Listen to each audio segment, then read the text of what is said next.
Morning and welcome to gunner shot. Gunner shot में आप सबका स्वागत है and once again good morning India and a happy Ram Navami to all of you, and that's what Ashish Sharma says and I echo it 100%. Well, we are on to the 26th day. No talks, no exits. In fact, things are getting serious. Why I say serious? War is a serious business. And America took it as a joke so far, right? This transactional president is learning strategy. He thought that everything can be done transactionally as a zero sum game, and everyone can be bought out or it can be done like that. I think he's learning strategy in his old age. All the best, right? Uh, and I think Americans are learning a new lesson, right?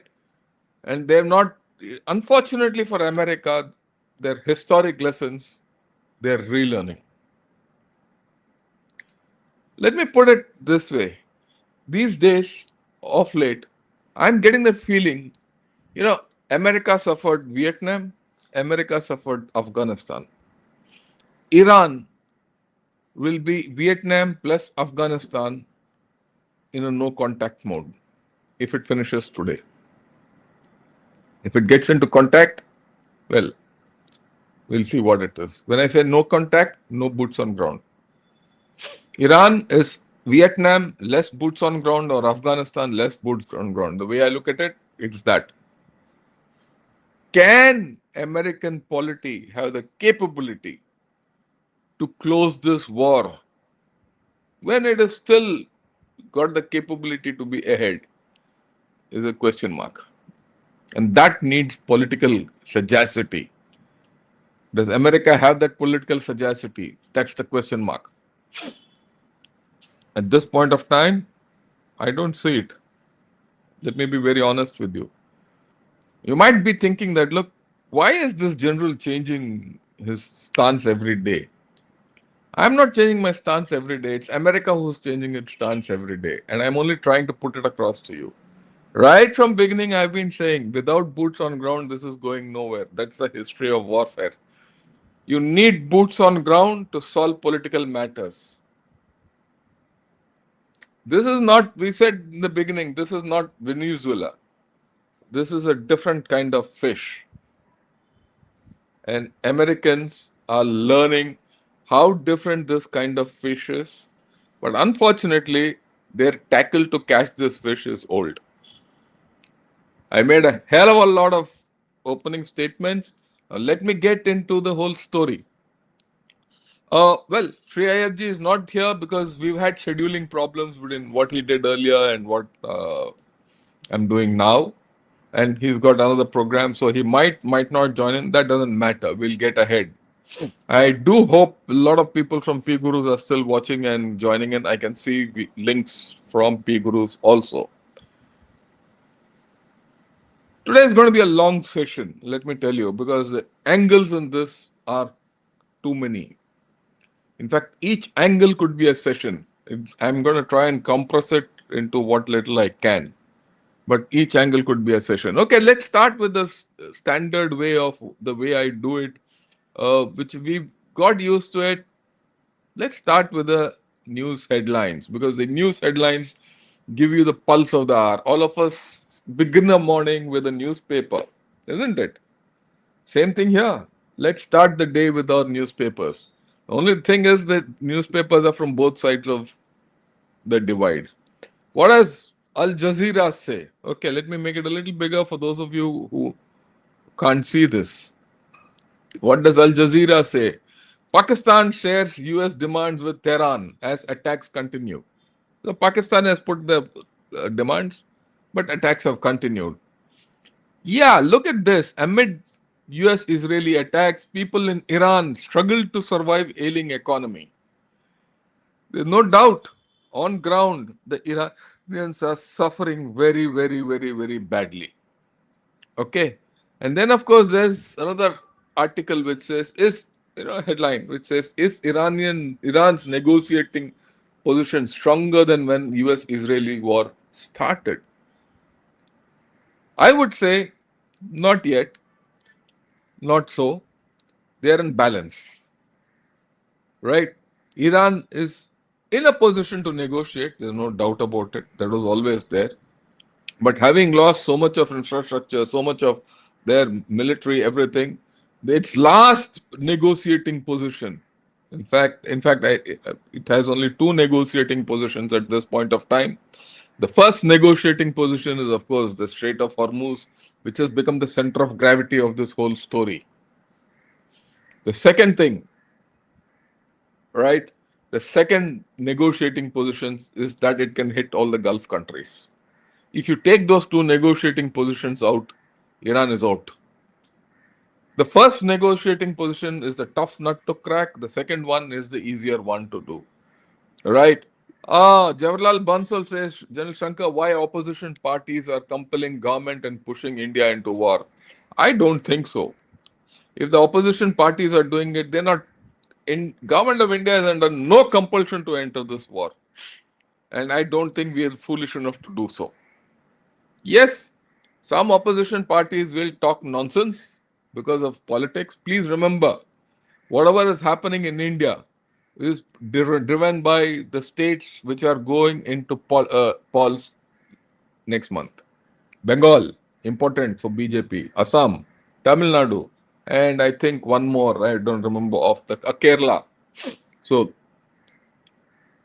right. So don't get carried away by the political chatter in India.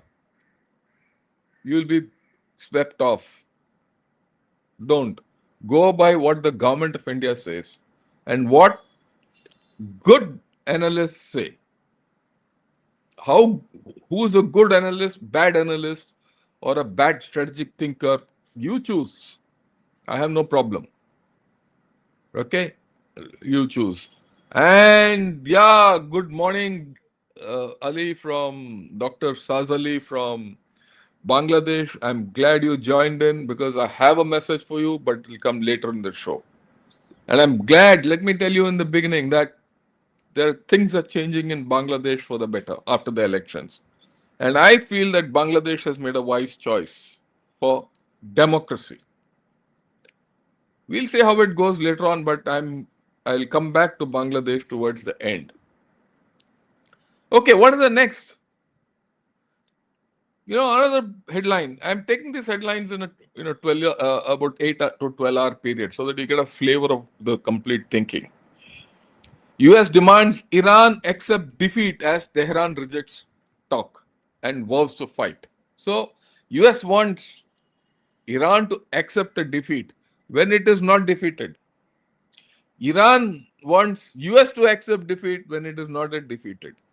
So there's a diametrically opposite viewpoint. And then we'll saying war on Iran. What troops is US bringing to the Gulf? I'll talk of it a little more detail. People have to understand what's happening in terms of who's coming in, all that. Okay.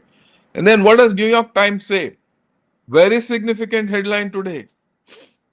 And this is something which I see this happening, and I've seen this happen for the first time. First time since this war has started. Today's headline, the top part is not Iran war. It has gone into the second half. It says Iran dismisses ceasefire terms as Israel orders 48 hours of attacks. Okay?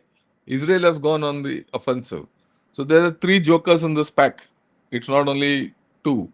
The third is Israel. And Asia is getting crushed between oil prices and the dollar. Very important. We'll talk of it. Philippines has already toppled, or rather gone into a tailspin. Who else will go into tailspin? We'll see. I'm not going to analyze that because that's a different analysis altogether. But generally, this is where we are. South China Morning Post today is very interesting. Very, very interesting. Iran war and China's petro-yuan. So they now from petrodollar, they want to go to petro-yuan. Greed. The Chinese greed is coming. The Chinese sense an opportunity. They feel that, now that this whole thing is happening and Iran is, coming after the You know, Iran is on the side of the UN because remember news had come that anyone who wants to cross the Strait of Hormuz has to pay in UN and go and all that. Because of that, Petro UN, they think the dreaming. It's like the hyena. What does the hyena do? The, the tiger or the predator or the share, it kills the prey and eats what it wants and then goes and sleep. Dakar market. The hyena then comes कि भाई जो दूसरे ने मारा है उसको लोग खाओ. That's the hyena principle which China is using. For the headline of a petro yuan to come up, completely the mindset in China is that of a hyena. It doesn't want to go and attack the prey. It wants the other guy to attack the prey. Once that prey is attacked, and then whatever happens, it doesn't matter who's the prey, who's the attacker. It is the hyena which wants to go and eat in the end. The hyena. I call China the hyena. And maybe I'll change my headlines today afternoon when I discuss about China. China the hyena. Okay. And of course, they're looking at the Trump Z summit. And I'll talk of the Trump Z summit because it's been said that it's shifted to May 15th. But my way of looking at it, it might go further also at this point of time.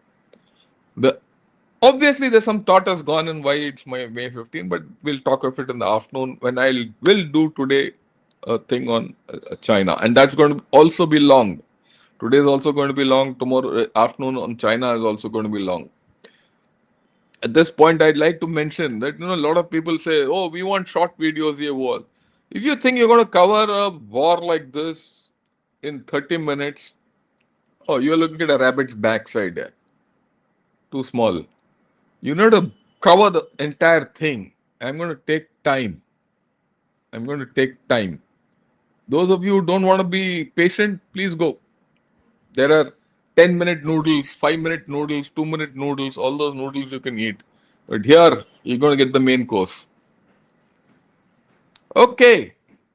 So Carolyn Levitt comes out and says the White House has warned Iran to accept what it called a military defeat or the US will hit harder than before. If you already done a military defeat on Iran, why do you want to hit them harder? That's a question which every guy in US has to ask for himself.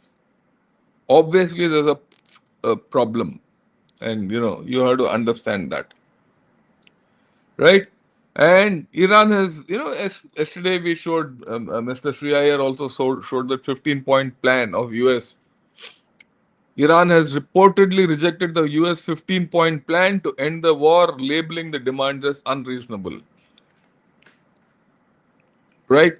So that's how it is. Right? Then here comes the main course. So far it was the appetizers and the starters.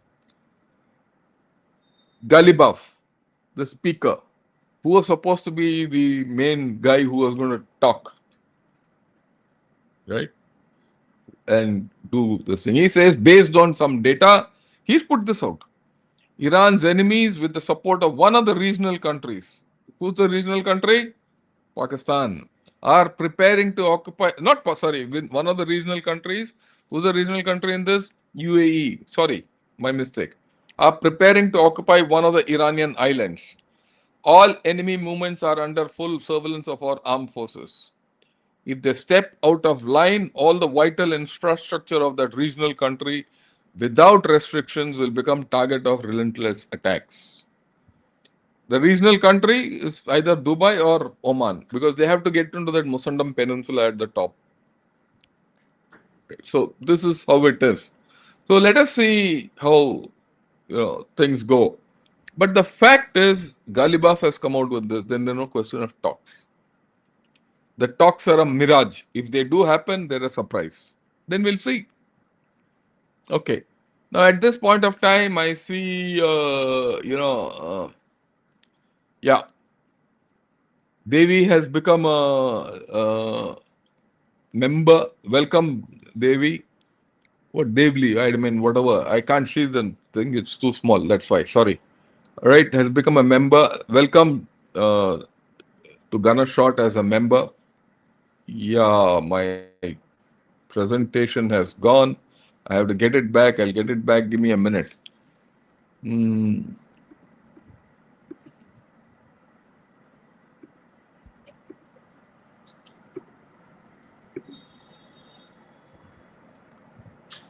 no.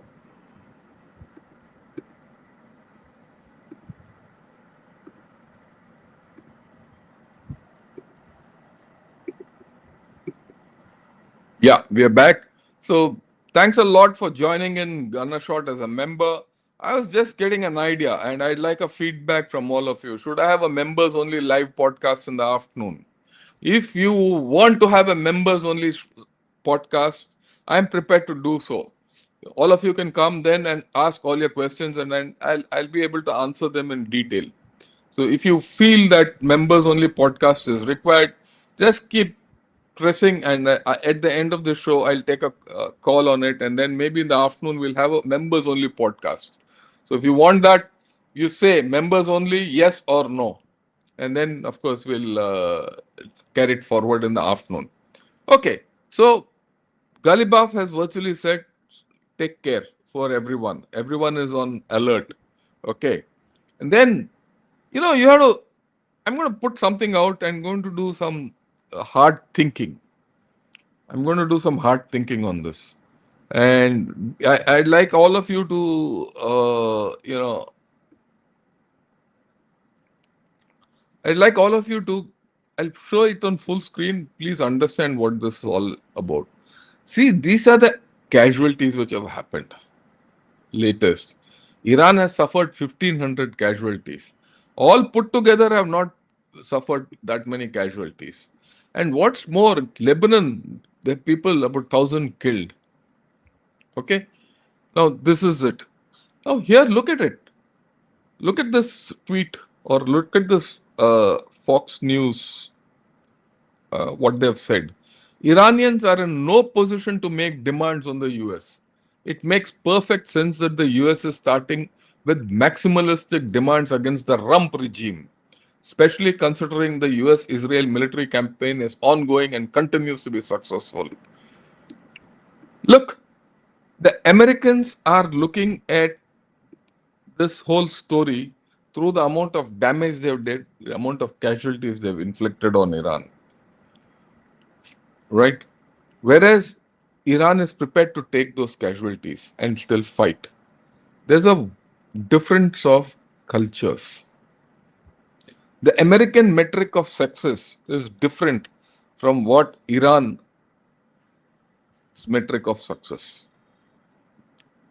And today I'm talking of it because this is crucial to understanding where this war is going. The American line of thought is far different. It has not hit the vulnerability of Iran. It has not hit the vulnerability of Iran so far.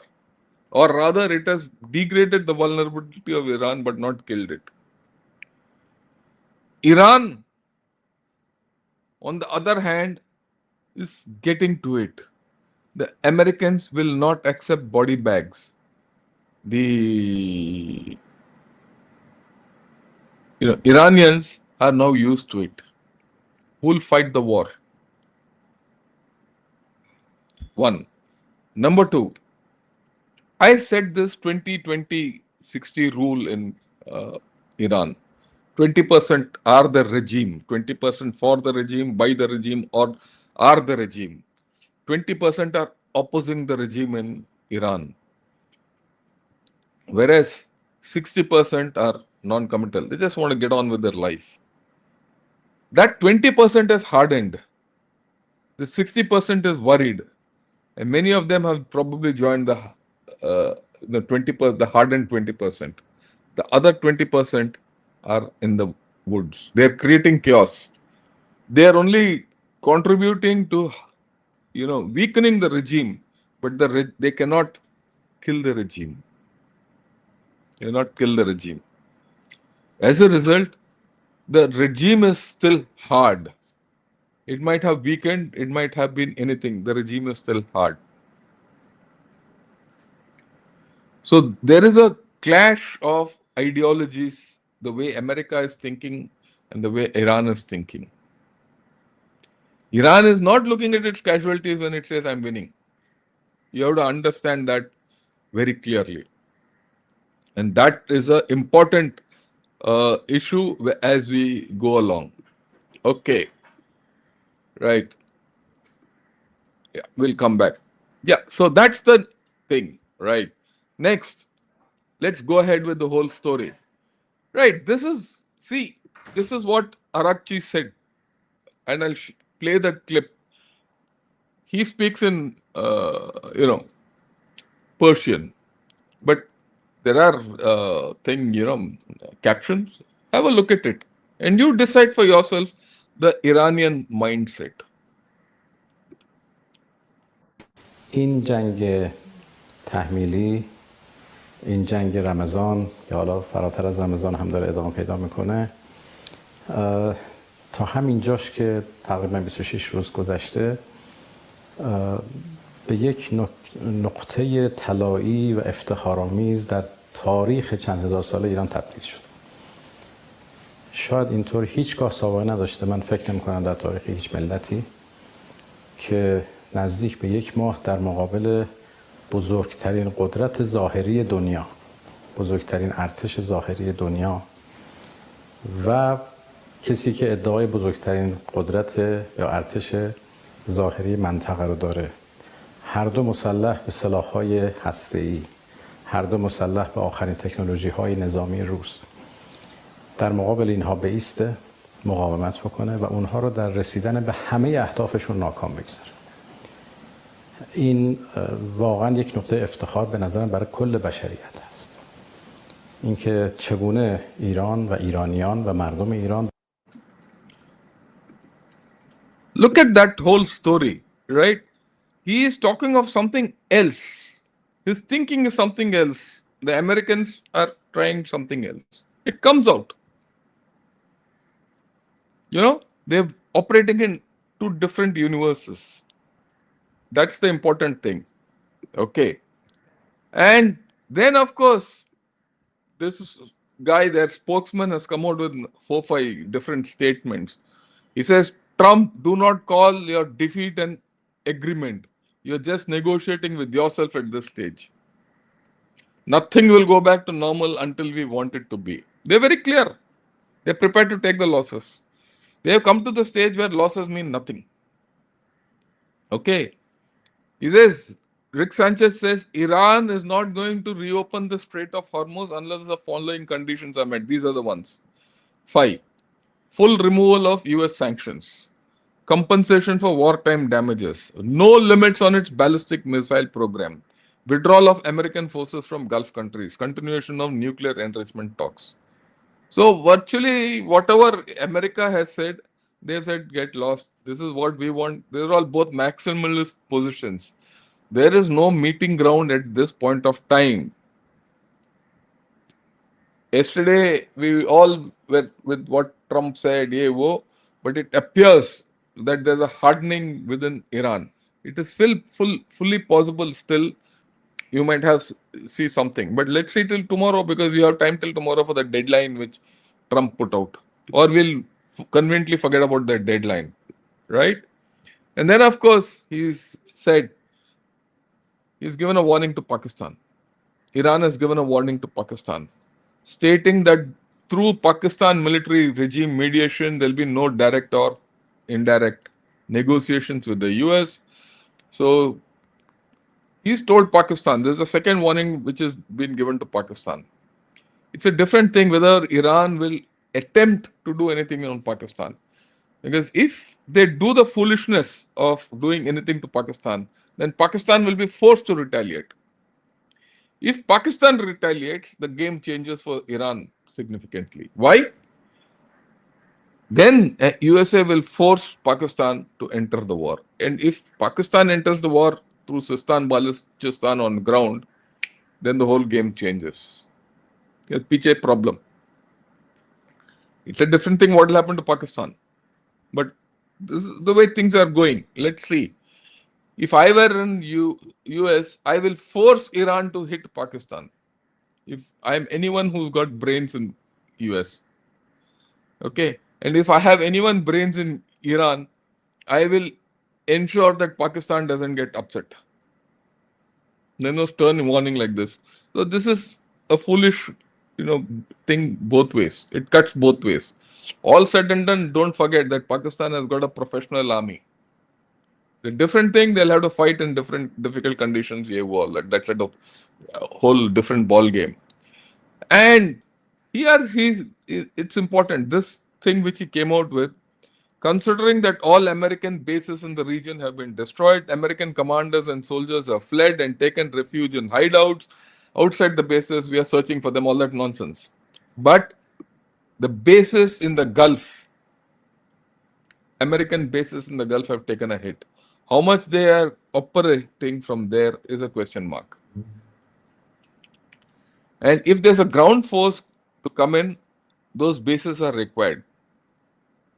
So it's got a problem, right? America has a problem because the ground forces cannot be living elsewhere. They have to be on ground, and that ground can't be Crete or Djibouti or all. It has to come to the southern bank of the Strait of Hormuz or the southern bank of the Gulf. Okay, on the Arabian Peninsula. So let us see where it goes. That's why this is important. They will be attacked with missiles. There's no doubt. They have no doubt. Unless the Iraqi missiles are degraded even further and they can't retaliate. Look, at up level, is there a case where the Irani, I said Iraqi earlier, it is Iranian. Is there a case already where the Iranian missile power has started denuding? They might be having very less left. How much sustenance does Iran have? Because in the past 24 hours, they have not attacked any Gulf country. They realize whether it's political or it's a matter of logistics or the matter of numbers. We don't know. And now, when I go further, you'll understand how things are panning out. It's not as if the Americans are playing a fully foolish game. Okay, let's not be carried away by what I said earlier, 100% that Americans are not losing so far. But the game has become longer. Okay, who will have the sustenance and the political will is more important now. And then there is yesterday I saw that also, and today it's been reported. I saw the Iranian, some of these fellows are saying, oh, we will go either into Bahrain or we'll go into UAE. We'll do the attack. Which means from Bahrain they can do, through Iraq. To get to Bahrain, they have to go through Iraq. Okay. That means Iran wants to go through Iraq and, all that. So go through another country and then get to Bahrain. Or cross into UAE. If Iran does that, it is cooking its chips. I'm mentioning upfront, it's cooking its chips. Whether they want to do it or it's only propaganda or to strike fear into others, psychological issues, we'll see. But this is the feeling in their propaganda machinery, in their thinking and everything. They're not defeated. Don't think. Let's not even denude ourselves to think that Iran is defeated. Look, this is a nation which is talking of martyrdom. It's not a matter of death for them. Death has got no value. And then they're also saying we can produce 400 kamikaze drones per day. And we've used only 300 in 26 days. Okay. That's only 7 to 8 days of our capacity. What you've been hit with so far was just the appetizer. The main course is still to come. So if Iran is to be defeated, two things have to be taken out. Their drone production capability and their missile, wherever they are. It's now coming out that they've got missile cities or other underground, like what Lebanon, the Hamas chaps had in Gaza. not Lebanon, Gaza. So, how successful USA is in, you know, taking these out will, will decide the outcome and course of events. Let's see. It's not going to be simple. Okay, let's look at the Israelis. They are busy. The Israelis are busy. They are striking key Iranian targets in Tehran. They are concentrating on Tehran, right? They've carried out multiple waves of airstrikes over Tehran, targeting the military regime infrastructure because they have infiltrated that thing and they're doing, they would be, granted to the Israelis, they would be doing a very, you know, a incisive task about it militarily. And they're going about their own way. It appears to me there's a division of responsibility between what US has to do and what Israel has to do. They are very clear, right? So, like I said, Israel is the joker in this pack. They can turn the tables by their actions. Whether and they are one guys who are capable of inserting teams inside and operating inside. I'm sure by now Israeli or Mossad-based people, backed people, are on ground finding out where these missile cities are and hammering them. So, Iran has got a time limit in which it can continue because after that it will get destroyed. Okay. So, but till that time limit, they'll talk, right? So that's how it is. Okay. Now, we'll talk of this news which has come out. US is preparing to deploy at least 1,000 troops from the elite 82nd Airborne Division to the Middle East in the coming days. Well, and of course, they trained in parachute, all that nonsense is coming out. But what does that actually mean? That's the thing which one has to understand. What does this 82nd Airborne Division mean? Does it mean that anyone can do anything? What does boots on ground mean? What does it constitute? How long? How many people can come in? What will be the actual capacities? A lot of things are talking about boots on ground, boots on ground, boots on ground. What does it mean? Let me explain to you. What is boots on ground? What is the net capacity of US which is being generated? Okay? Understand this. Whatever boots on ground I'm going to enumerate now, I'll enumerate. But Iran has at least 10 times that on ground there. Okay? They'll have 10 times more boots on ground. So we have to understand what this boots on ground and what it can achieve. So far, USS Tripoli, with the 31st Marine Expeditionary Unit, left Singapore and crossed Singapore about 4-5 days back, or the Malacca Strait. By any time now, it's either in Djibouti or thereabouts. And I believe it went to Diego Garcia. From Diego Garcia, whatever it had to do, and it should be around Djibouti now. Okay. And it's still not into the area. Depending on the plan, maybe end of the month, beginning of the month, it'll get in. Okay. Then there's this Boxer amphibious group.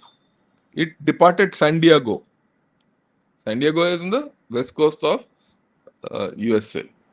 And it would have transited the Pacific, AO, and that way or this way. I mean, whichever way is irrelevant. It will reach the combat zone around mid-April at the earliest. And that's a smaller Marine Expeditionary Unit. So both these Marine Expeditionary Units put together can put about 4,000 to 5,000 people on troops they'll have. But the thing is, the actual combat element in this, the infantry part or the marine part, okay, because there are a lot of firepower, assistance, flyers, it's a full packet, would be just about 2 battalions. 50% of this 4,000 force, about 2 battalions, when I say about 6 companies, that's it. And 6 companies have a battalion in this can only take but island or two max, depending on how things are. Then there's this issue of 82nd Airborne Division. People said that almost already the immediate response force advance party has come in, about 1,000 people, or they said to arrive or to arrive. They'll be carrying out recce. They'll make plans. They'll make areas. After all, if the entire airborne div has to move in, it'll take time. Balance of the division by the time they build up mid to late April, not before 15th April. How many people will come in? About 12 to 15,000 people. I don't know the composition exactly, but anything between 50 to 20,000 people will come in. 20,000, right? Plus, in the resident, USA had already about 50,000 people. In those 50,000 people, they may be able to pick up about 2 to 3,000 people who are capable of assault. Right. Now, this 2,000 plus about 16,000 here, plus another, those 4,000 of those marine expeditionary units put together, they'll have a force of about 16 to 20,000 who can go across. And people who go across will have a lot of support required, logistics required. After all, need ammunition, they'll need everything. So that build-up of ammunition and logistics and all will take another 10 to 15 days. Everything has been built up from mainland America. Nothing is available here. Okay. Including artillery, deployment, all. It's a big task. Amphibious equipment, whatever. Now, with that force, what can you capture? You can't capture entire Iran. That's out of question. So logically, what can America do? America can take parts of Strait of Hormuz, and Karg Island. Or Strait of Hormuz without Karg Island. One of the two. Or just take Karg Island and say, look, here I have, you don't open Strait of Hormuz, you don't get this thing. Then it's a thing. But my way of looking at it is simplest. You have to reverse the thing on Iranians. And for that, threaten all four, whatever targets they want, and take that minimalistic piece of ground. And that piece of ground will be in no man's land, which is the Strait of Hormuz. Control Greater Tunb, Lower Tunb, Lesser Tunb, and those islands in the Strait of Hormuz. Mask Quisham. Quisham also is too big. It's 120 kilometers. It's not a small island. 120 kilometers is from here to Vellore. Yeah. Okay. From Chennai to Vellore. Oh, for that matter, 120 kilometers is halfway to Ambala from Delhi. So it's a big distance. Okay. You can't go and capture that with this lot. And these are the targets. Iranians would have reinforced them. All these have to be hammered. And then you need fire power. You need to project firepower all these to hit them precisely, either through the air or through the ground. And then you have to sustain them there. And then you have to induct fast craft, small craft, to beat off the small crafts of the Iranians, and push the Iranian out. You have to just do that. That's the logical way of doing it. And you have to do some demining, all that. Is that what US is planning? It might well be. And US, after all, I granted to the US Army, they would be capable of doing it. But we'll have to see what the plans are. Because what's coming out in the TV and what's coming out with the people is completely different. But there are sane voices in US too who are talking my language. Okay. He's also general, हम भी general थे ना, वो भी general था. Okay. So we are talking the same language, some of us, even there. So I expect the people who are on ground also to talk sensibly and do the military thing, sensible thing. So all this nonsense of the boots on ground, and they'll lose if they put boots on ground, they'll not lose if they put boots on ground. That will be another Vietnam for them. No, if they want to go and occupy the area and continue there forever, there'll be a problem. if the boots on ground are put for politically sensitive areas to get leverage and get to the political end, then it's great. But without boots on ground, there's no political solution either at this point of time. So I've spoken a lot about boots on ground. Let's move ahead. This is what Dan Kane had to talk of. This was yesterday, I suppose. Okay, here it is. Here it goes. Ability to project power outside of its borders. The A-10 Warthog is now in the fight across the southern flank and is hunting and killing fast attack watercraft in the Straits of Hormuz. In addition, AH-64 Apaches have joined the fight on the southern flank, and they continue to work on the southern side, and that includes some of our allies who are using Apaches to handle one-way attack drones. In Iraq, AH-64s have been striking against Iranian-aligned militia groups to make sure that we suppress any threat in Iraq against U.S. forces or U.S. interests. So he is given out a military scheme of things. Okay. Now what's the next one? We'll see what Brad Cooper has to say in his, regular every 2 days he comes out with his analysis. Here. Hi, I'm Admiral Brad Cooper, Commander of U.S. Central Command, here with my 5th update on Operation Epic Fury. We're in the 4th week of the campaign and remain on plan or ahead of plan in achieving very clear military objectives for eliminating Iran's ability to project power in meaningful ways outside its borders. U.S. forces have struck more than 10,000 military targets. In fact, we hit the 10,000th Iranian target just hours ago. And if you combine what we've accomplished with the success of our Israeli ally, together we have struck thousands more, clearly demonstrating that we're stronger together. Our precision strikes have overwhelmed Iranian air defenses, and our combat flights over Iran are having tangible effects. Here are a few examples. For decades, Iranian warships have roamed regional waters, threatening and harassing global shipping. But those days are over because we've now destroyed 92% of the Iranian Navy's largest vessels. They're not sailing, and my operational assessment is that they've now lost the ability to meaningfully project naval power and influence around the region and around the world. As we've highlighted previously, Iran's drone and missile launch rates are down by more than 90%, meaning their ability to attack American forces and regional neighbors is drastically reduced. And not only have we significantly degraded Iran's naval, drone, and missile capabilities, we've also removed the regime's ability to rebuild them. Before Operation Epic Fury, Iran had large-scale manufacturing capacities to not only build naval vessels, missiles, and attack drones, but also to advance and proliferate these technologies to regional and global bad actors. Today, we've damaged or destroyed over 2/3 of Iran's missile, drone, and naval production facilities and shipyards, and we're not done yet. We are on a path to completely eliminate Iran's wider military manufacturing apparatus, which is why my operational assessment continues to be Iran's combat capability is declining as U.S. combat capability continues to increase. U.S. forces maintain air superiority over Iran's skies, having now flown over 10,000 combat flights. As I mentioned in my last update, refueling tankers are extending our reach, and fighters and bombers are delivering precise strikes against our primary objectives. Let me highlight our B-52 bomber force, which is executing a high volume of strikes into Iran and demonstrating our unmatched dominance in the air.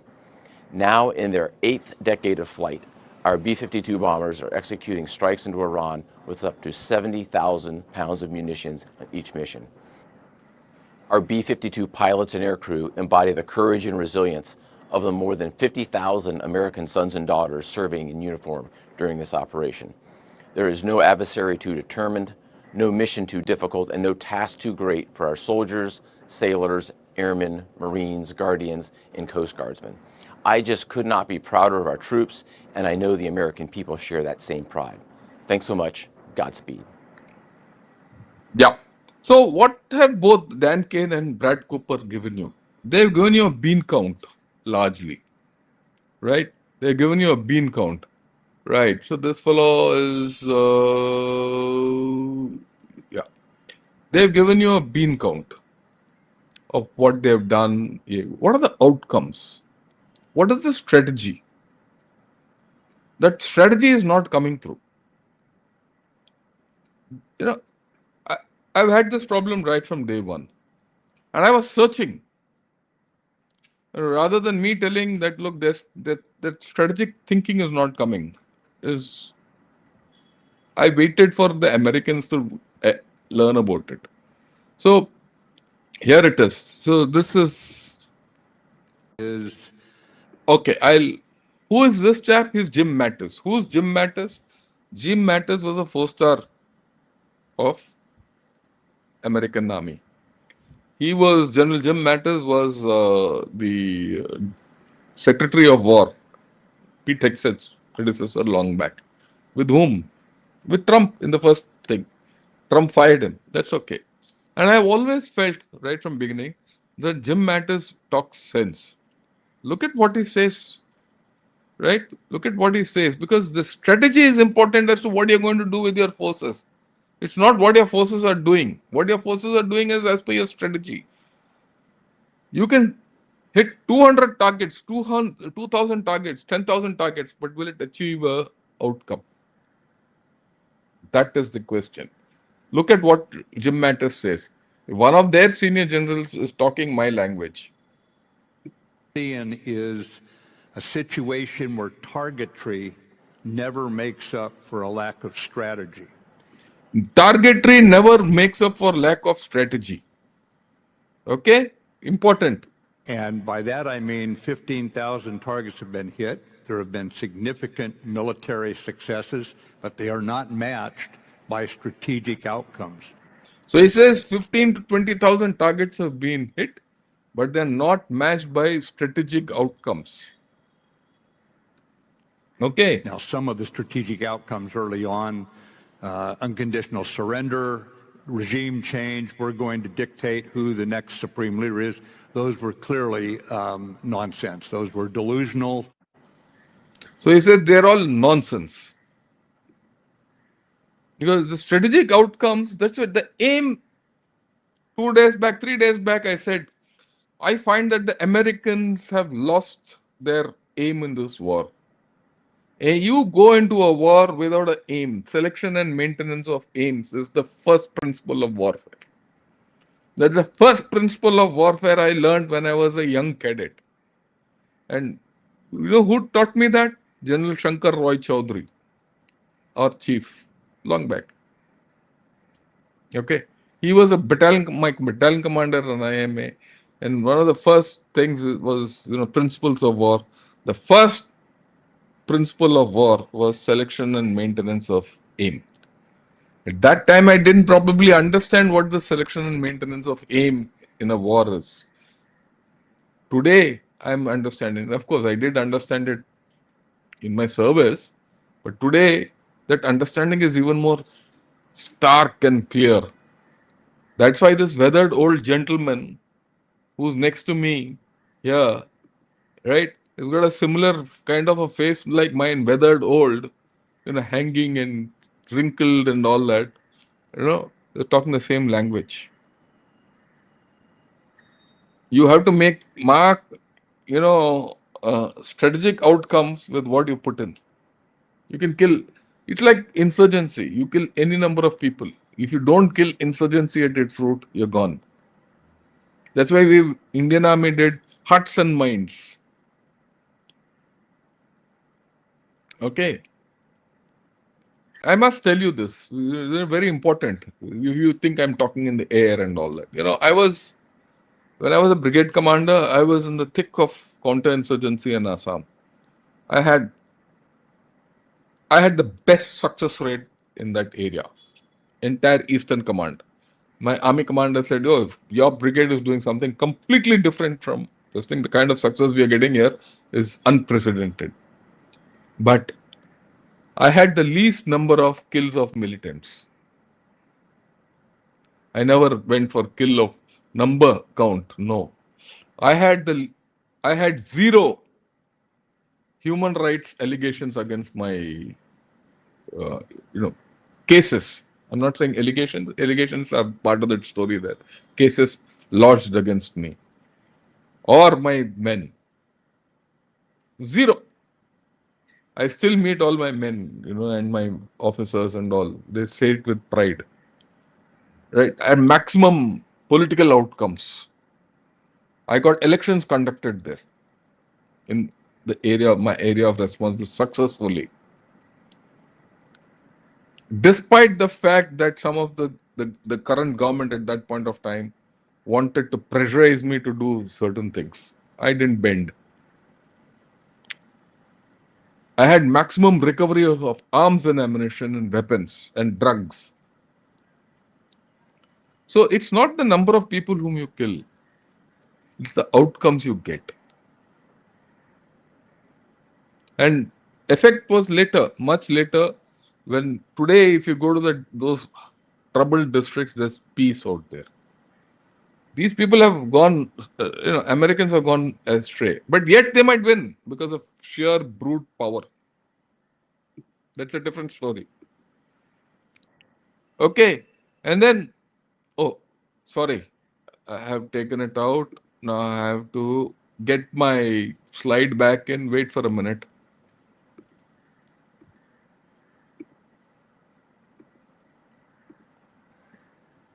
Yeah. This happens because we have heavy slides, heavy videos, all this go in and out. So be patient. I've mastered it after so long, how to handle these things. But I have to get all this because then you get a clear perspective of what I'm talking. Okay. Here this is General Kellogg. He says US can reopen the Strait of Hormuz by force, deploy marines, seize key positions, and take control of the choke point. Two marine-ready groups with 2,500 deeps, backed by carriers, aircraft, and amphibious aid, are moving into the region. That's fine. But he's looking, the thing is, you have to seize key positions and control the choke point. Don't control Iran, control the choke point. Because he's reinforced, both these generals, US generals, are reinforcing what I've been saying. Center of gravity, Strait of Hormuz. Yeah, you can say I'll control Strait of Hormuz by capturing this point, that point. That's a matter of thing. I'm very clear. And what I have said is being echoed by there. Okay. Why am I saying this? Military minds have to think militarily, and military thinking is on ground, not in air. Okay, you can have missiles, you can have space, you can have everything, but you need to capture the ground, and ground is fundamental to everything. And this is where the Chinese lose. They are not good on ground. Our men are fantastic on ground. The best force in the world on ground is the Indian Army. I can vouch for it. And this is the speaker. The same mentality is going through. This is the speaker, and I'll put his clip up. Buildup of troops is very different than. So what he's going to say is again I'm optimistic interesting. He says the buildup of troops is different from boots on ground. Buildup of troops is a deterrence, projection, conveying a message, a strategic message. Listen to him, right? And I'll get back after he speaks what I feel about it. Level. So I'm optimistic that's going to happen. The buildup of troops is very different than boots on the ground. We don't have boots on the ground. I don't think that's the intention, but I think Iran should watch that buildup, and they need to take note of that. They have to reopen the strait. They have to be good neighbors to their Middle East neighbors over there in the region. They cannot have a nuclear warhead. They cannot have that capability, and they cannot declare war on the United States and Israel, which is what they did, decades ago. Our mission will be accomplished. I think that will wrap up in a short time period, and I know that's the intention of the administration and the Department of War. We have the greatest, most powerful military fighting force ever conceived in the history of planet Earth. It's an amazing power that we have, and we wield it for good. We've done it here. That job is almost done, and I think it will wrap up soon.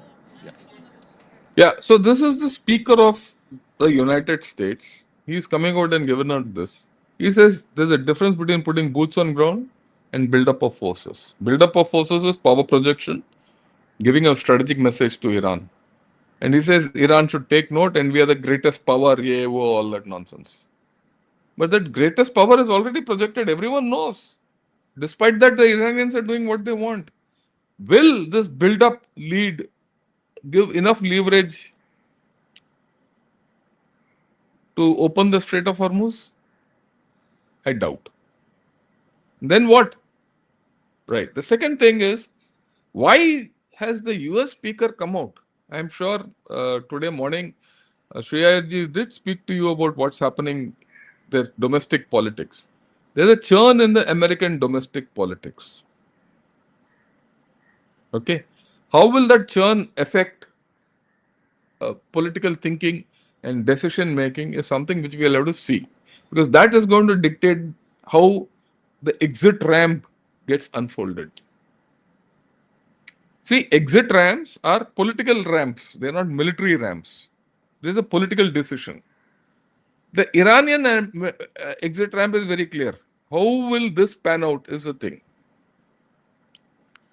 Remember, the acid line or the red line or the bottom line, if the Strait of Hormuz remains with Iranian control the way it is full defeat of America.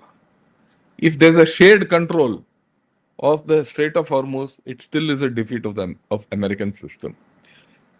Unless the Strait of Hormuz is under joint control, a new setup in which Iran has minimalistic say, it's a defeat of America. Because the Strait of Hormuz was open before this event. Now it is closed. If at the end of the day, you have only closed what was open before, then it is complete defeat. The metric of defeat or success of USA today lies on the fact whether the Strait of Hormuz can be opened or not. That's the bottom line. Understand that. Okay.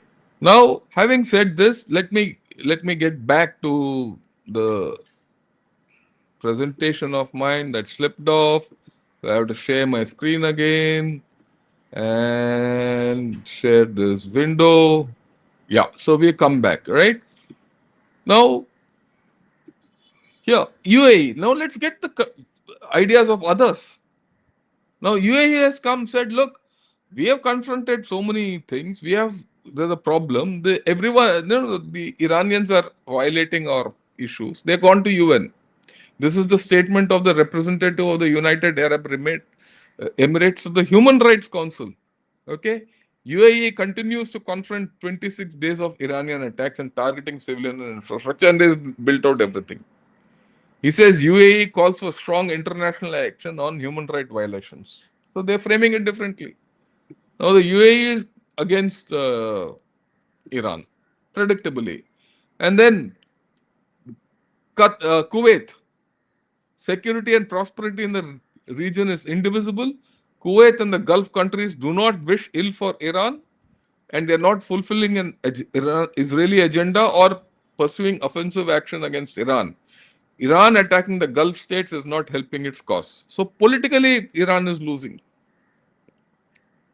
This is the Kuwaiti way of looking at it. Okay. Then the UAE ambassador to US, what does he say? A simple ceasefire isn't enough. We need a conclusive outcome that addresses Iran's full range of threats. This is UAE, Kuwait, everyone. Okay. He says the threats are nuclear capabilities, missiles, drones, terror proxies, and blockades of international sea lanes. Says all these have to be addressed. We want Iran as a normal neighbor. It can be reclusive and even unwelcoming, but it can't attack its neighbors, blockade international waters, or export extremism or terrorism. Now, if Iran is not addressed, at this point of time, it can do all. It can blockade the strait, it can export terrorism, it can export terror, and it can threaten everyone. So, the status quo at this point of time is not acceptable for USA or the Gulf countries. Okay. US ambassador to NATO. What he says, we have key allies that are finally stepping up in substantive ways. but we need more to ensure Iran can never threaten the world, including preventing it from even having a nuclear weapon. Well, they're finding some traction from others. Okay. But will that traction be enough to push Iran into a diplomatic or a political corner is a question mark. Today, Iran is a hard nut. Okay. It's a hard nut.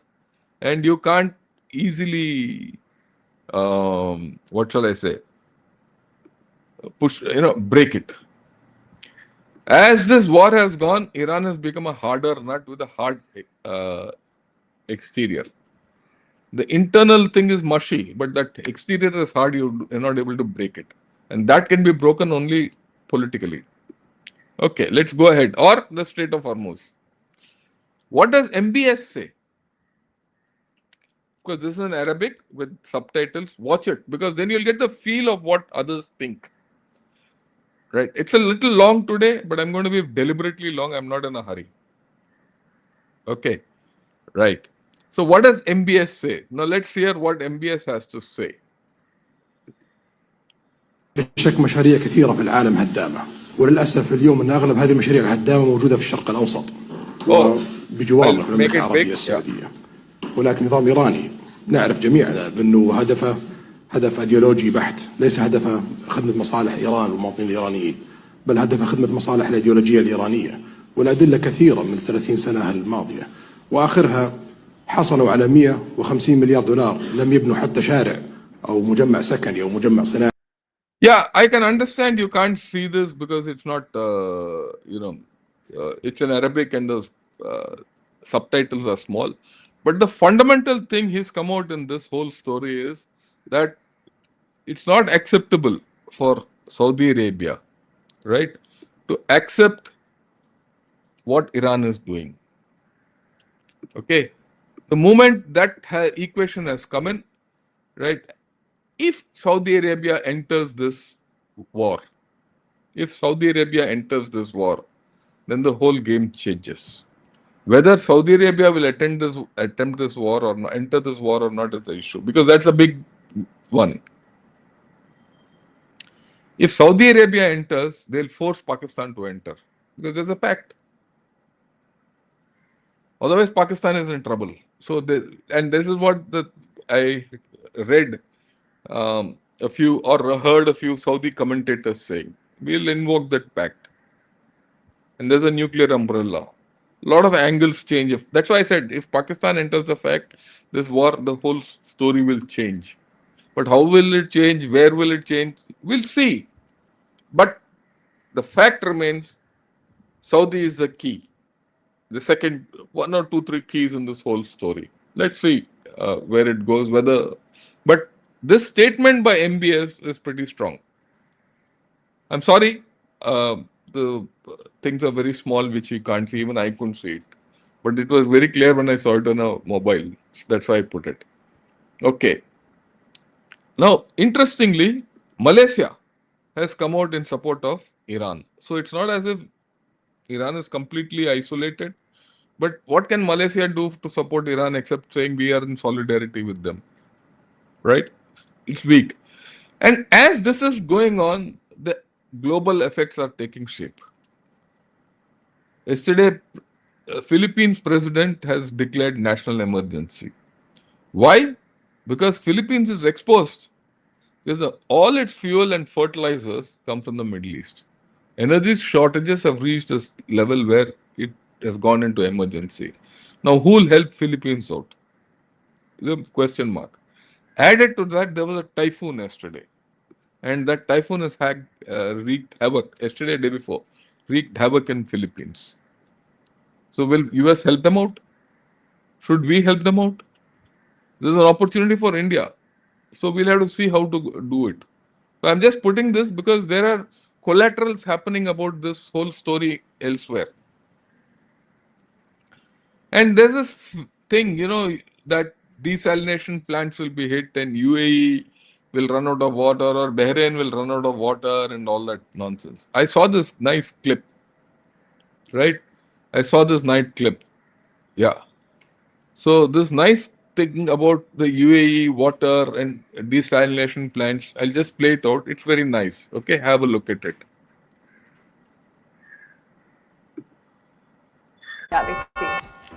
The UAE operates over 70 major desalination plants, producing approximately 8% of the world's total desalinated water. And the system runs on two different technologies: thermal distillation and reverse osmosis. So if one method faces a problem, the other one keeps producing. The UAE Water Security Strategy 2036 was designed for exactly this kind of scenario. It sets target for emergency water storage, enough to supply the population for 16 days in an emergency. Abu Dhabi invested over $400 million in underground aquifer storage and artificial reserves that can be tapped if the plants are ever disrupted. The goal, 90 days of strategic water supply. Dubai built what was at the time the world's largest drinking water reservoir in Mashref. And the new plant, Al Husayyan, is now going online. One of the largest solar-powered desalination plants in the world. One single plant producing 180 million gallons a day, serving 2 million people. 6 new connecting networks are being built across all Emirates, so if one area faces pressure, water flows from another. The UAE turned seawater into drinking water and then built a backup system for the backup system. So rest assured, the taps are not going to dry. I'm Nawfar Amoul, and that's another myth busted. So this threat that Iran will hit the desalination and people will die without water, they put it out, UAE. If you think that others are not doing the same, then, well, we are in the wrong boat. I'm sure. And this is for the general public. Don't worry. Iran can't take out all. It's not feasible. Okay. Now, at a different level, what is America's strategy? Will America adopt the model which it attempted in Iraq? What is that Iraqi model? After all, the country which is just next to Iran is Iraq, which America went and took over and then gave it and all that. What is America doing there? Is a variable of that likely to be adopted in Iran? What is that model? Let's understand that. Okay, so have a look at it. Have a look at this Iraqi model, which Al Jazeera has put out. Called Majnoon, which means crazy in Arabic. But what's equally crazy is that the revenue from this oil field and others like it is controlled by the United States. America doesn't own them. It doesn't pump the crude, but more than 2 decades after its invasion, it retains influence over Iraq's most important source of income. This has real-world consequences for Iraqi politics and the economy, and on how Baghdad balances domestic interests with US expectations. After the 2003 invasion of Iraq, the US imposed a new financial structure on energy revenue, mandating that proceeds from oil and gas sales be paid into the Development Fund for Iraq, or DFI. The fund was based at the New York Federal Reserve Bank, so Iraqi oil revenue remained outside Iraq. The DFI eventually became an account of the Central Bank of Iraq. Legally, this money belongs to Iraq, but operationally it continues to pass through American financial and regulatory systems, meaning the US controls the financial plumbing through which Iraqi oil revenues flow. On paper, this doesn't violate Iraqi sovereignty, but in practice, it gives the US a semi-permanent hold on Iraq's economy. From the start, the spending of these funds was plagued by poor oversight. Between 2004 and 2007, the US Department of Defense did not properly account for $2.6 billion of the $9.1 billion, nearly a third of Iraq's oil revenue for that period. That's according to the Special Inspector General for Iraq Reconstruction. It also found that the remaining more than $6 billion was poorly managed. Not just administrative negligence, it set a precedent that Iraq's own revenues could be administered outside Iraqi institutions. To date, revenue remains in dollar accounts at the Federal Reserve Bank of New York, creating a structural dependency. It goes further. Iraqi government reports suggest US officials have warned Baghdad Washington could restrict Iraq's access to oil revenues if Iran-aligned political actors make the Iraqi government. Blocking or delaying access to dollar-dominated oil revenue could cripple the economy. Iraq cannot bypass the US dollar system. Its financial system is dollarized, meaning the local currency's value is pegged, and its central bank and government must comply with US anti-money laundering and sanctions norms to access their own money. Analysts say Washington can use this as a bargaining chip in negotiations, particularly when it comes to Iraq's relationships with Iran and domestic militia groups. This is not theoretical. It is leverage rooted in Washington's regulatory authority over the global financial system. There's an important distinction here, as the US does not own Iraqi oil fields. US companies do not control production or export volumes, and Iraq remains responsible for signing oil contracts and setting output through its national institutions. The leverage is financial and regulatory, not military occupation or seizure of assets. And it gives the US a chokehold over Iraq's core national revenue stream. It's also a tool of geopolitical pressure, which can be used to influence how Baghdad balances relations with Tehran, Moscow, and domestic political coalitions. In Russia, the US is trying to control the oil, making it harder to sell and less profitable. In Venezuela, the US effectively holds the oil. And in Iraq, the US holds the money from the oil. So, if US does a different track here, changes tracks to what one of these models are, they'll be home and free. Are they in a position to do this? When will they give this carrot to this regime? I've been saying right from beginning, Trump wants 2-3 things. He wants control of the oil, okay, and he wants control of the area from a macro point of view. He won't mind, let me tell you, I'm putting it now, he wouldn't mind a guy controlling Iran the way he wants and runs it the way he wants. He is not bothered about the people of Iran.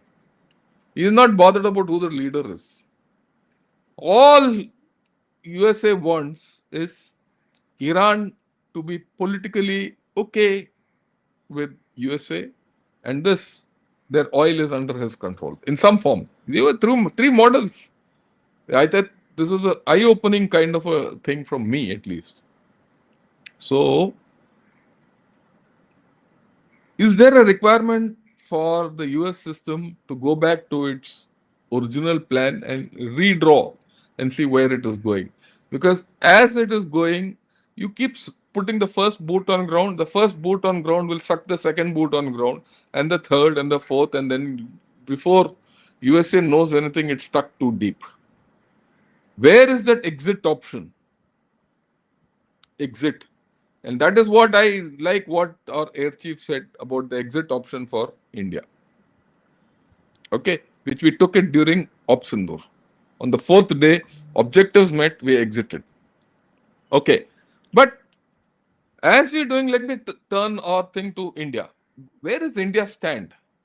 A lot of people are saying India is useless, India is, like this Pakistanis, one idiot of a Pakistani has come and said, yeah, tumhara naam Natulal hai. Nahi bhai, mera naam Natulal nahi hai, mera naam Lieutenant General A.K. Niazi hai.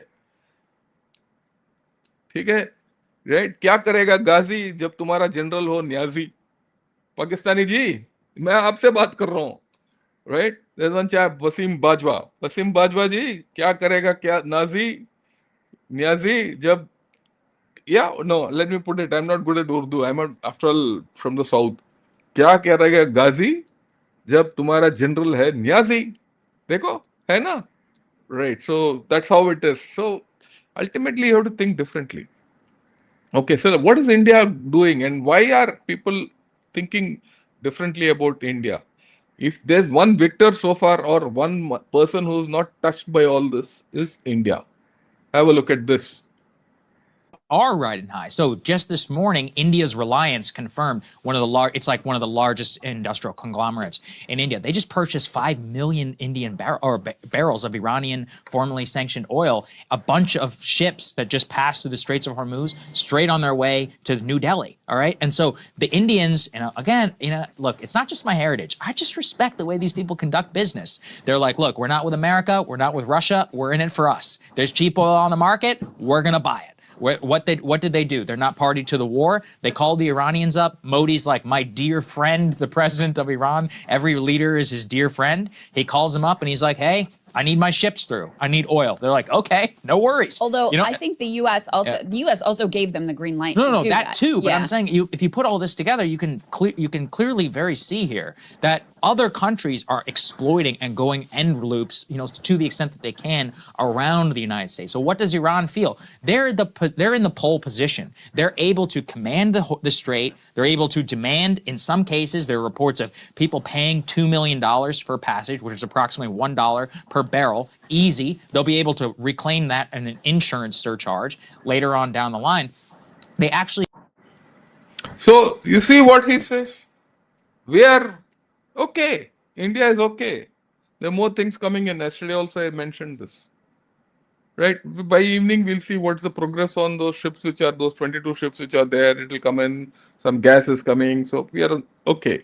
And politically, just let's listen to what the MEA rep had to say yesterday. Right? Yeah. You can't probably hear it because the thing is leaders and low. Countries have continued. Yesterday, our Prime Minister received a telephone call. But let me explain to you what he said. He says, look, we have spoken to everyone. Our Prime Minister has spoken to everyone. Our Foreign Minister has spoken to everyone concerned. Everyone is okay with us. We have spoken to Iran. We have spoken to everyone. Okay? And we are on an even keel, diplomatically and politically. And if you go into the Twitter and other social media, even the Iranians are saying, okay, in fact, I'll put it this way. Today, if there's one country with which Iran is comfortable to speak to, it is India. No one else. Which is nearby. Others, fine. Irrelevant countries, so wo baat karta rahega. He will speak to China, he will speak to Russia. But China and Russia are not in a position to speak to anyone. And yesterday also I said, yesterday morning when I said day before yesterday, and yesterday Elbridge Colby was here. JD Vance, I don't know whether it's in India or Pakistan. We don't know. The aircraft took off from there. I don't know whether he's there or not. Wo to lapata hai. Right. So, but the core element of this lot, I don't know if Steve Witkoff and all are sitting here or in Pakistan. We don't know. The news is not there. At least I'm not probably focused on that. So they're talking to India and they're trying to explain why India, what is happening and how it is important for India. We know why is it important or not important.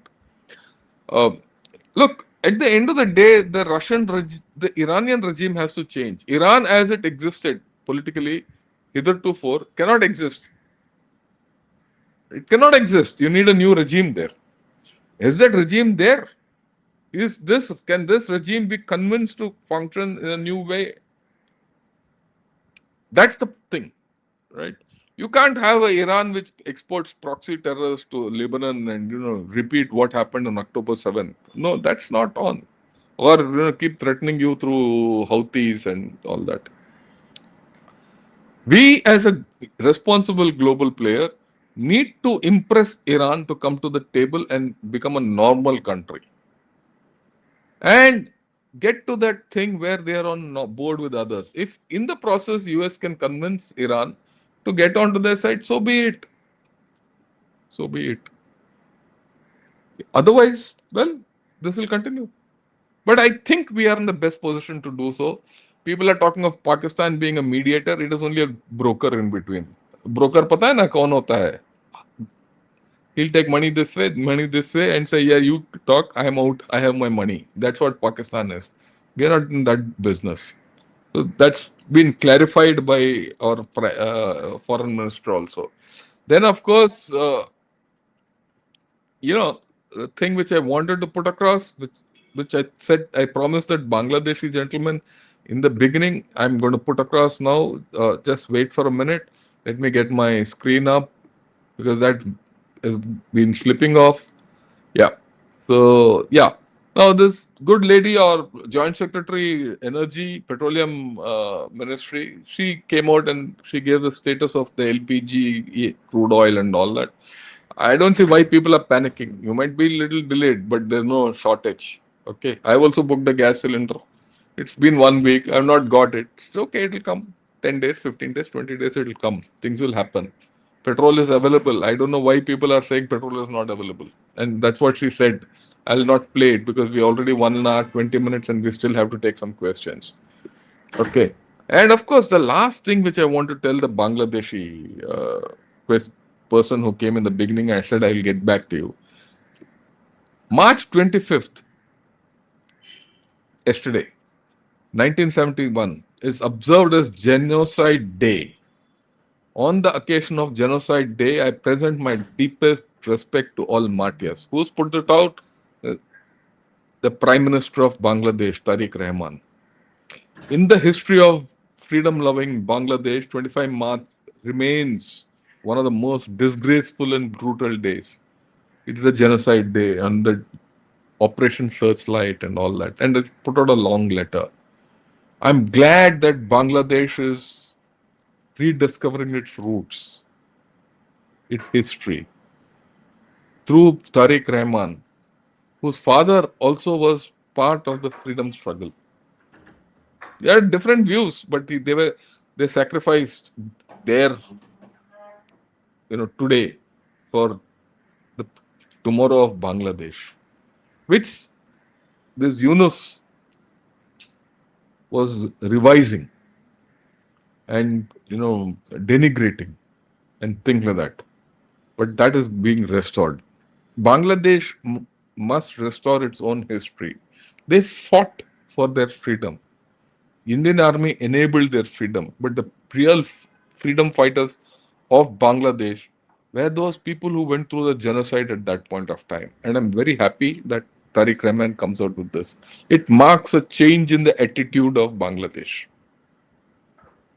And we need to respect it. Okay. So I thought I'll put all these things across. And finally, of course, Pakistan will cry for water. The tap is with us. And Pakistan doesn't behave, we'll close the tap. Should be very clear to Pakistan. Because Pakistan has a habit of getting ahead of itself. Right, I'll take a few questions now. And then we'll see how much I can go, because a lot of people and a lot of questions I'll not be able to take. Yeah. Let me take all the supers. Thanks a lot, RKP, for your super sticker. And I've already said Devli Shunk. It's Devil's Hunk, or whatever, however you spell it and all. I'm not able to get hold of it. Thanks for joining as a new member. Reflective Journey, thanks a lot for becoming a member. Respected sir, though it may be stupid to think if Pakistan from east, Israel and Kurd from northwest, allied forces from south, what will it? No, I don't think. These are all far-fetched things, Abhishek. It will not happen. It can't happen. Even all these come, Iran will do a porcupine strategy, and all of them will get stuck. It will not happen. Don't worry. Okay, and thanks a lot, Brian, for your contribution. Why USA and Saudi are not making Pak attack Iran? That'll be the next step. Let's see where it goes. Let's see. I mean, you had to grant USA one thing, that they have at least tried to negotiate and give an off ramp to Iran for talks, which Iran has not accepted. Okay. Pak, I remember that is a better option versus US troops. I agree with you. That's what I said earlier. If Pakistan is forced to attack from the east or pose a threat from the east, or if Iran makes the mistake of attacking Pakistan and draws it into this conflict, then Iran will be in a difficult situation. I don't agree with what Abhishek had said, that someone will from the east and north. All that won't happen. I don't think USA is in a position to do that. USA is in a position to put pressure from the west through Pakistan. That will turn. It will turn Iran's flanks. Okay. So that will have a problem. But also remember, Iran is a country which fought a battle for 8 years with Iraq. There's only 26 days. Okay. Then, of course, carnivorous lunar activities. I agree with you, sir. As an American, we value every American life. Iran, I believe, has no problem sacrificing every woman, man, woman, child. That's why their country is in ruins, and that is what enjoy the show. I agree with you. It's a matter of thinking. Right? You have to understand this thought of Karbala. Karbala is the ultimate martyrdom. They seek martyrdom. They don't fear death. Okay. And I agree with you, they don't value life. The value of life in the Islamic society is far lesser than the value of death. That's why they produce Islamic bombers, the suicide attackers, and all that. Other societies don't produce suicide bombers. I mean, it's a fact, isn't it? I'm talking of a statistical fact. That's how it is.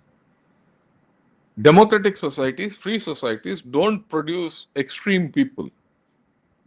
And democratic societies and open societies have the capability of absorbing these radicals and normalizing them into normal human beings. These are different set, but you have to live with them. That's the world.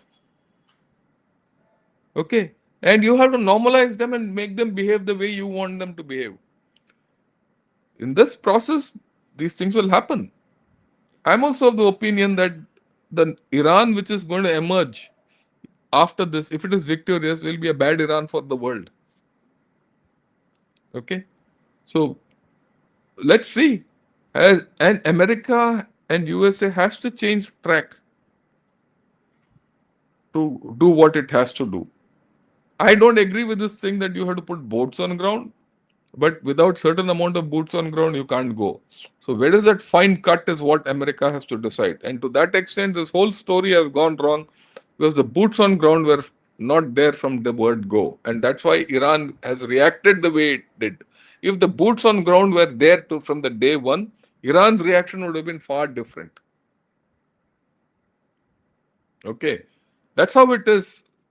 I go with you. I understand your sentiment.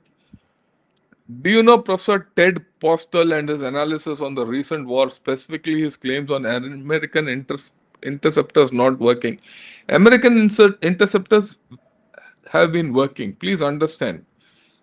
You have to understand that a ballistic missile, what is a ballistic missile? When you talk of a ballistic missile, it's something which goes into the out of atmosphere, goes into space and comes back. In space, relative to the Earth, just think a missile goes into space. The moment it goes into space, it is traveling at 200 kilometers per hour. Per second. 200 kilometers per second. Then it does a re-entry. Relative speed is more than 200 kilometers per second. Converted, it'll be something like 15-20 Mach. So it's coming down, re-entry, and it's coming down. If a booster fires at the top on re-entry, it can be managed. It's catching more speed. Despite the air resistance and all, it will get to 10-15 Mach coming down. No interceptor can catch it. Very few can catch it. Okay, that is it. It is not a matter that those interceptors are bad, but the physics don't permit it to do so. That's the point you have to understand. Okay, that it's not as if America doesn't have those missiles. It is the dumb bombs which America has is more than enough to match these missiles in terms of their thing. But the fact is, what's happening to Iran doesn't matter anymore to them. But what matters, what happens to Iran, what happens to America, what happens in Dubai, what happens in Riyadh, what happens in Bahrain, what happens in Kuwait, what happens in Qatar, matters to people. That's the thing. They're prepared to take the punishment. Here, you're not prepared to take the punishment. You're worried about your few interceptors which have not intercepted 5-10 missiles. What about the Iranian people who are not able to intercept anything? They're just absorbing whatever you throw at them. So think war differently. And that's the only thing which I would like to put across to all of you. Why is India going to have a daily war press conference at 5 p.m. from today when we are not in the... No, we have to understand what's happening. When will it come to us? Okay. We're going to have the impacts of this war or not. It's not a war, it's a war press conference, not for seeing that it's a war. There's a whole thing, and we are doing it. Am I doing it every day in the morning for you people? Every day I've been doing it from day one to now. I'm not in this war, but I'm still doing it. That's the reason.